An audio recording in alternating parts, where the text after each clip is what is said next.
Welcome to Sakshi. Children today are growing up in a world where artificial intelligence can write essays, create images, and even imitate voices. But while technology is advancing rapidly, an important question remains. Are our children truly prepared to navigate this digital world safely? Joining us today is Avani Trivedi, founder and CEO of Mask Next Gen and a former global technology leader with companies like Intel Corporation. Through her initiative Project Mask, she is working to help students understand digital safety, responsible technology use, and the risks of the online world. Avani, welcome to this program. Thank you for having me. How are you doing? Great, excited to have this conversation with you. Wonderful.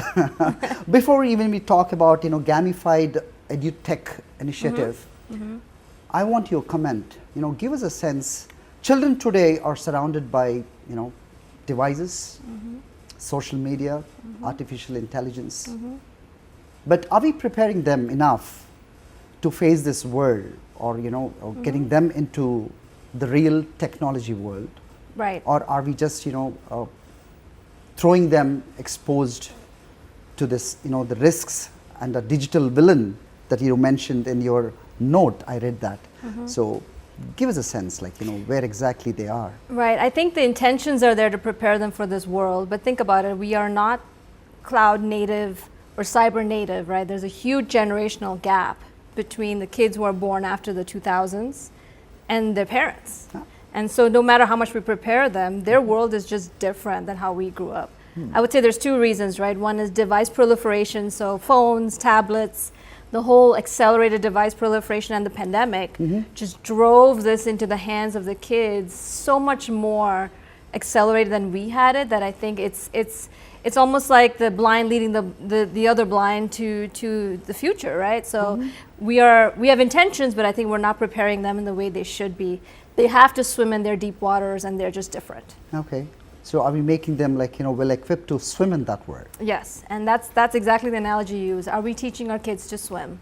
Wonderful. In the digital life that they have? If I see a profile after many years working in global technology companies, like technology leader, I could say that. What made you switch or shift your focus to the safety, especially children, in the technical world or technology world? Right. I would say simple answer: motherhood. Okay. I'm a mom of an 11 and 13-year-old, two girls, and just seeing them and how they're growing up so different than me was one of the motivators. But the true motivator and the real inspiration came from being in cybersecurity for the last few years and seeing how much they target our schools and our educational systems. If you didn't know, that's one of the high targeted verticals. And if you think about the why are they targeting kids' data? Because it's easy and it's pure, right? So then what does that mean for our children? That means their information is out there no matter what age they are at. That means they're going to have to navigate these very tough waters, no matter what. So my inspiration really came from watching my children, thinking about how their future is going to look like, and combining with this new world where cyber crimes targeting children are so high. Okay, so what was the igniting point? There must be some, because since you said you're mother of two teenage daughters, how it resonates. I think the igniting point was really when I asked the schools, what are you doing about it? Okay. And who's teaching you, right? I'm teaching you, that's great. Parents should, but we're not, like I mentioned earlier, we're not prepared for this generational gap. So who's really teaching you how to swim in these waters? And most of the schools said they were handcuffed in a lot of ways, because even they're being taught through, even teachers are the same generation as me or older, right? So even the schools were grappling with what do we do? So it was truly that moment where I said something is not working if educational institutions, governments, and parents are all struggling to teach this topic. I think time has come that we need to do something about it. Okay, so do you see a flaw in the policy making or something? I think I wouldn't say flaw, but I would say there is more need to drive this as a foundational life skill, right? We just talked about swimming. Kids need to learn how to swim across the street. We're not going to put them in a fence, correct, right, or only in a life jacket at all times. They need to learn how to do that on their own. Correct. So as a society, how do we drive that? And it starts at the top level for sure in my mind. There has to be more mandates. Driving, education, not restrictions, not just stop doing this or that, but actual education, because every child, there's a statistic out there which would be interesting, is targeted every child is targeted at 39 seconds. Every 39 seconds, an online predator is looking at a child. That's scary. That is scary, right? And that is about 700 times a day. Wow. And so you and I as parents can only do so much. Schools can only do so much. They have to learn about their own, what I call white van or bad candy guy or whatever, stranger danger we learned. That's all now in their hands on the Yeah. phone or a Right. digital device or a video game. Right. So, teaching them good touch, bad touch, that is all past now. Like, Yeah. they are holding evil in their hands. Yes. And, it is right there in your home, Yes. right? Yes. So, yeah, it's even scary. Yes, it is scary. And like you said, good touch, bad touch, but also like good chat, bad chat, good friend online, not good friend online. And they have to learn so much. Wow, okay.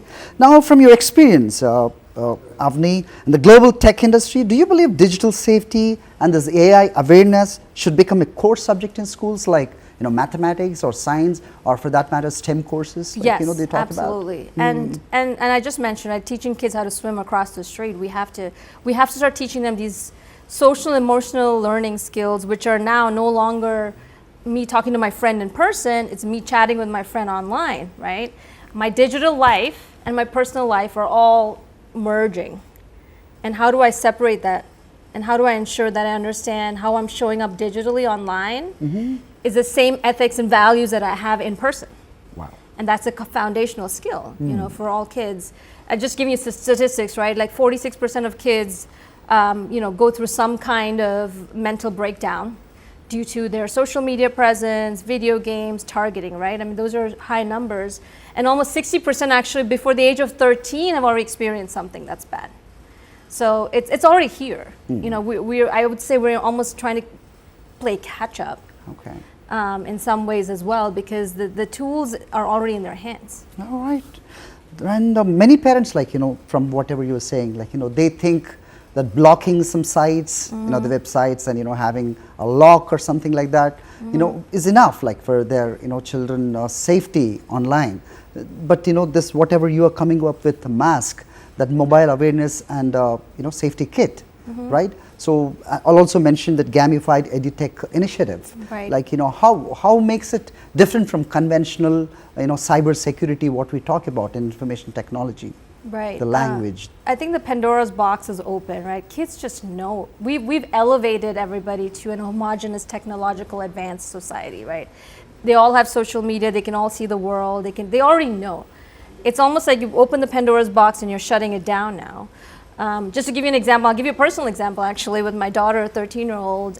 We are not a restrictive household, but she's restricted on social media. She's not allowed because she's only 13 to have any. And she's not a rebellious child, but all her friends use Snapchat. And one day she took my phone and approved herself on Snapchat and got Snapchat without my permission, right? Wow. My point is that I think kids this is how they're evolving in their digital life, and they're curious, Correct. as they should be. All kids Correct, should of be, course, right? of course. That incident drove us to have that discussion in the household, going, okay, why did you do that? And what it actually helped me was to come to her where she's at, right? They're driving to this world of digital AI. I'm kind of catching up to them, right? Saying, okay, let's meet in the middle. Can we build a roadmap? I don't think social media is appropriate at 13, but you want YouTube? Okay, let's talk about it. Okay. Tell me when, right? So we literally came to an understanding of a roadmap to actually stop that rebellious behavior. Because what's going to happen when you restrict the kids? They're going to do it anyways. They're going to not tell you. And if they get into trouble, which is Even bigger. Anywhere from little small things of losing money all the way to suicides that we see in the US, you want them to ask for help.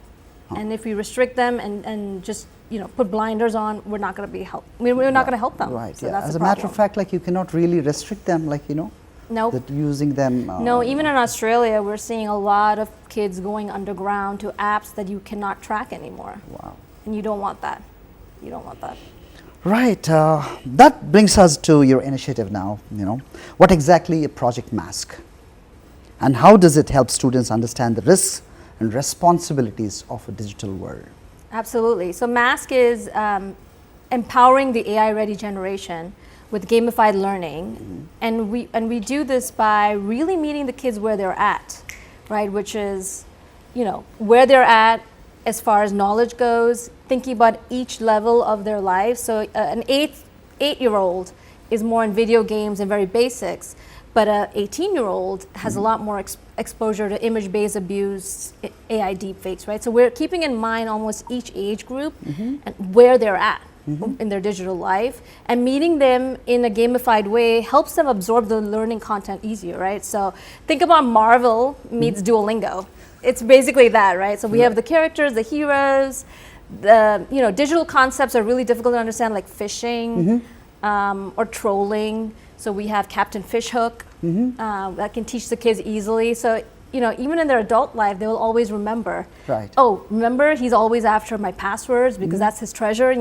Just linking out some of the hero-villain concepts just to give them something to be excited about, but also with real-world actual implications, right? So that's the combination of the concepts and the Duolingo styles, because small, quick puzzles is a more effective way to learn. So we do all of that, and what we found through our like I said, age-appropriate content is that kids are really adapting faster when it is in their world and what they face every day. Okay. And so they are like, okay, I get it, because I'm in it. I'm in Roblox. Yes, I saw this fake friend, and now I'm going to question it. So truly teaching them critical reasoning and discernment of their digital life. Okay. In this process, can we think are we ahead of people who just there is a dark web, the new technologies coming up, there are always people who would misguide you, or the children in our absence. Are we really there, or are we lag behind somewhere? I think we haven't caught up to teaching the kids about this, like I mentioned, but we're already there as far as the dark web goes. So I think AI has accelerated a lot of that, right? We talked about cyber crimes being so, one of the highest now.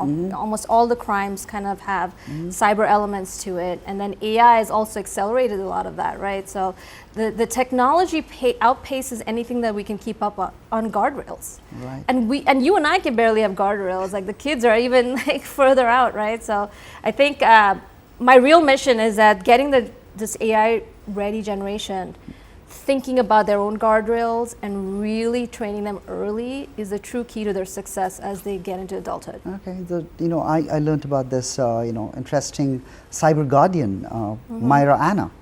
Who's that? She's our Marvel hero, a protagonist, and she's taking the kids on this quest. She's also AI.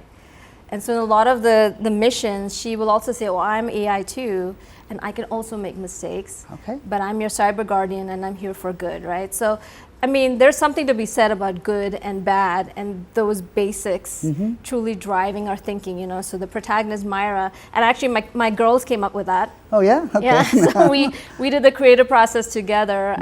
And, think about any big video games, Lara Croft, all of that have that protagonist, and we wanted to be women forward in some ways for various reasons. Not only to give young girls the motivation, but honestly, when you think about the character in her own, she stands for a lot of good things, and she also helps the kids understand that it's okay to be in the digital world, because in a way they understand. In the way they understand. Wonderful. Okay. Yeah. So since when you're talking this, I recall some initiative of previous government in Andhra Pradesh. They used to be, if I translate into English, our school then and now. So then Chief Minister, that he has come up with one revolutionary idea. He has transformed completely the government schools into, you talk about infrastructure, the classrooms, he made it like digital classrooms, and the curriculum, he introduced IB curriculum, from the class of 6th. Right. And this all revolutionary. And do you think, when you talk about this mask, what kind of, the foundation it gives to help the students and the education system to come up with this initiative with that kind of infrastructure? I mean, that infrastructure is marvelous, because what we have elevated, like I said, the next generation here with that initiative to have language, international homogenizing culture and capability, right? Including food, right? So they now understand each other. So I'm, a high schooler here will understand a high schooler in the US, will understand a high schooler in the UK or Australia, right? I think that has created a community of next generation that can relate to each other, have opportunities all over the place. I think it's wonderful. What also that creates is that, the dangers are now not only within borders. Right. They are everywhere, right? There's a group called 764, which is a massive sadistic exploitation of kids that they do. They're worldwide. 764. 764. They encourage kids to cut themselves and cut their animals on video and capture it. And there's a whole group of that. But again, they're all over the world because they have reached into the same culture, right? Everybody playing Roblox, everybody playing Minecraft, everybody on Snapchat. So that homogenization also now has elements of dangers, right? So the next step from this cultural, community created is to ensure they're all safe together. And that's the true nature of mask, is there's no cultural elements that would differentiate mask in an India or a US because of that, what is done from all of these wonderful initiatives. But now we are all here to ensure that mask can reach everyone, and then be related by everybody. Yeah, you have come up with the SHIELD program, and the part of that.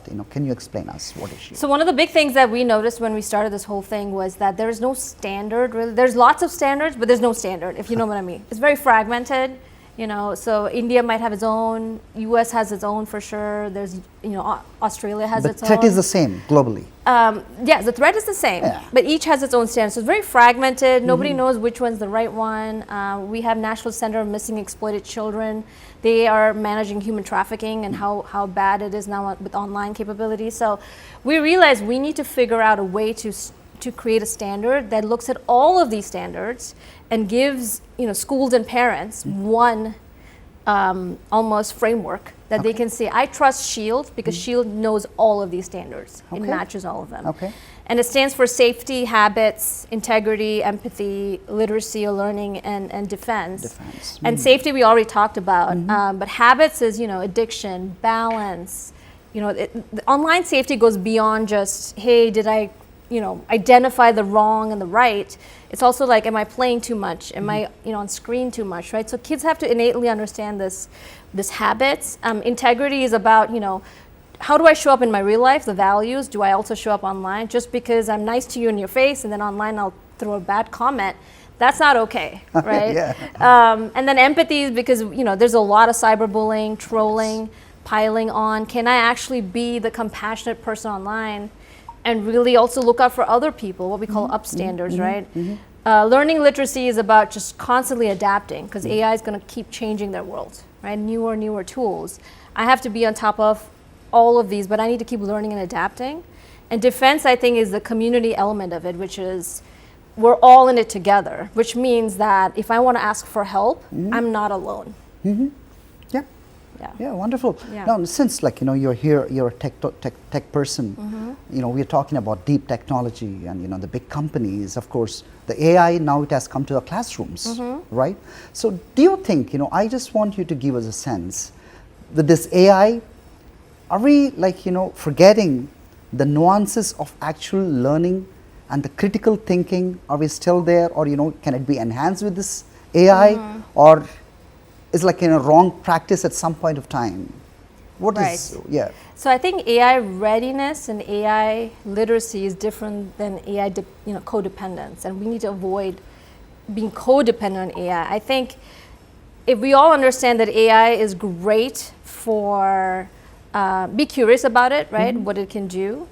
Also that it can enhance and improve my work or the work, but it also has to always have the foundations of critical reasoning and thinking. Yes, my paper, my email looks better when I put an AI layer on it. It gave me some more facts that I didn't think about.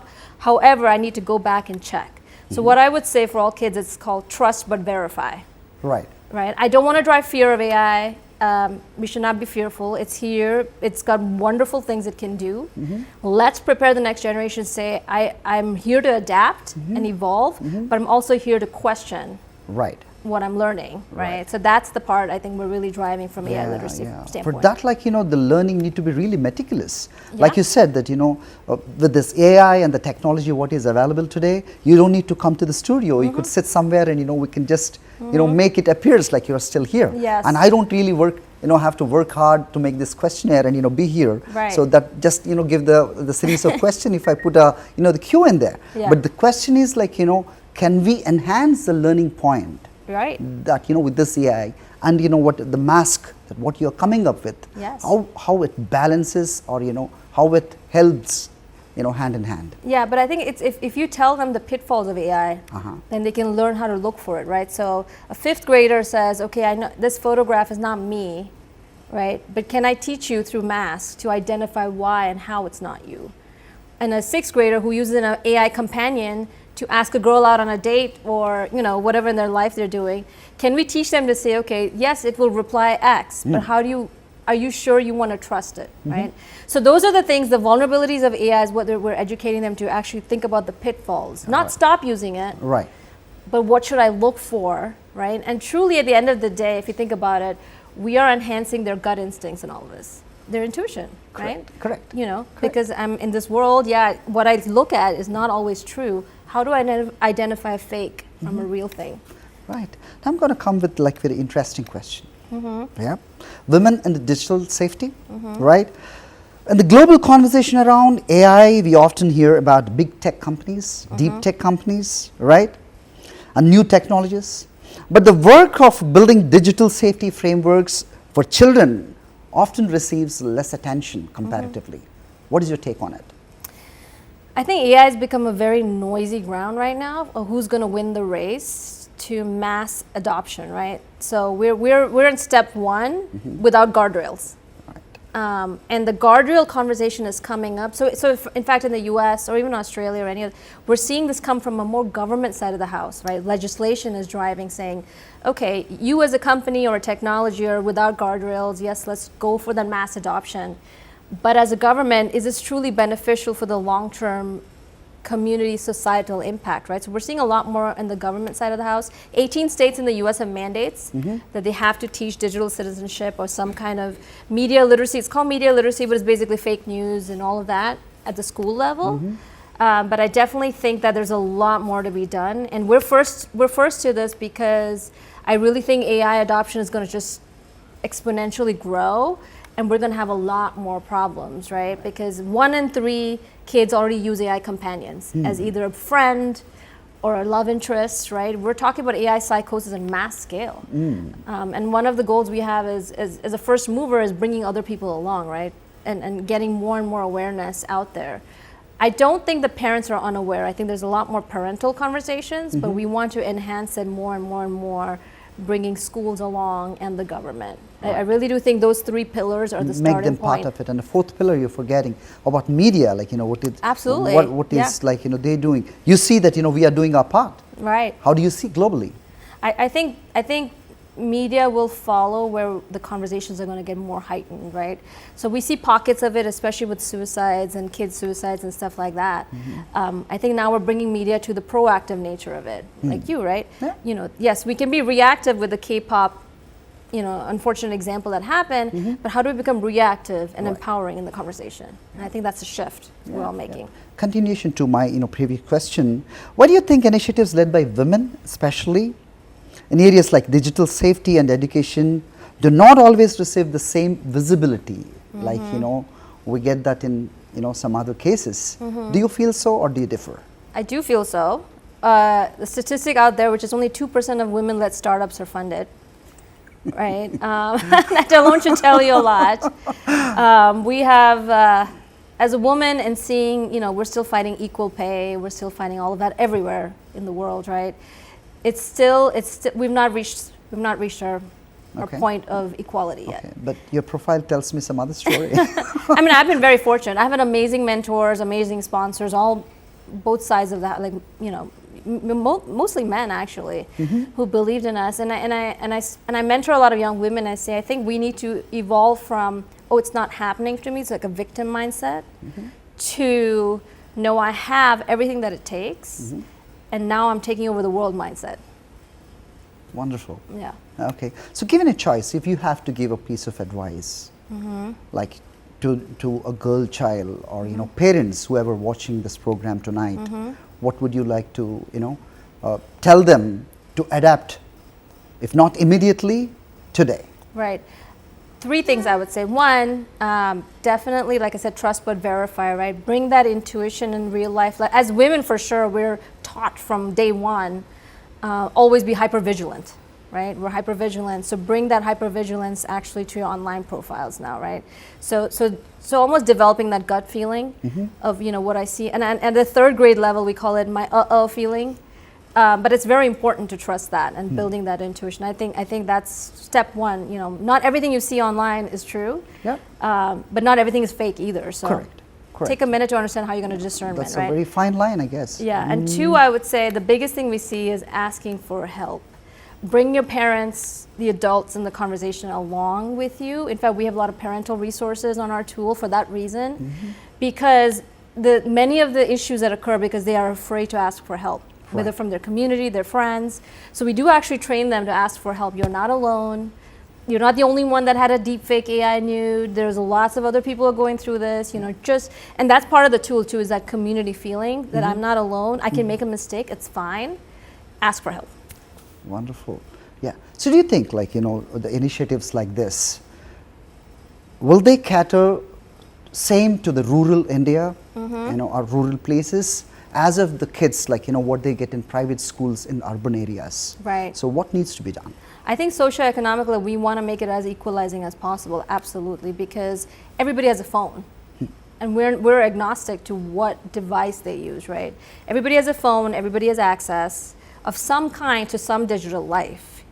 Even a small little chat group between two friends is a digital life, right? Video games, PUBG, anything is part of rural India as much as the urban. And I think we are equalizing that, saying the dangers are as bad rurally as in the urban areas on all of these fronts. So there's really no reason to distinguish between the two. If anything, I would say we want to reach more of the rural areas where trafficking and issues like that are much more prevalent. Okay, this process, like, you know, what is the challenge mostly that you feel, you know, where you need to face and, you know, trying to overcome?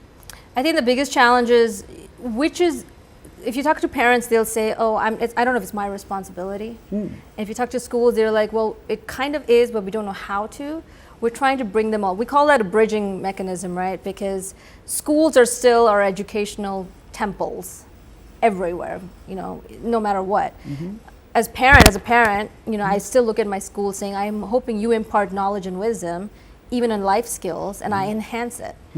And we need to bring both of them along. And I think that is probably a challenge we're really trying to overcome right now, is how do we drive both to be that community for the next generation to feel comfortable in. Wow, okay. Where do you think, like, you know, how distant are we, you know, from classroom education to the real world, where that, you know, these all threats like coming, you know, whether it is online or, you know, in the technology world, or tomorrow that they're coming out of school and facing the real world. Like, you know, how good are we, like, you know, how distant, and, you know, what needs to be done? I think we have been distant in the future, in the past, but now we're getting closer and closer, right? Talking about the initiatives we just talked about in the government side, right? When you homogenize, right, you're trying to bring them all in a community setting of sorts, right? We need to get closer and closer to driving resiliency as a skill. It doesn't matter where. Emotionally resilient, digitally resilient, and adaptable, because in the AI world, my job could be taken away like tomorrow, right? And all of those fears are driven by the fact that we stopped being resilient in our teaching. And I think we need to bring resiliency back and adaptability back as far as the classroom and at home. Yeah, so the interesting point that I read, you know, it is not just technology, it is the other side, which is social and emotional side of the technology.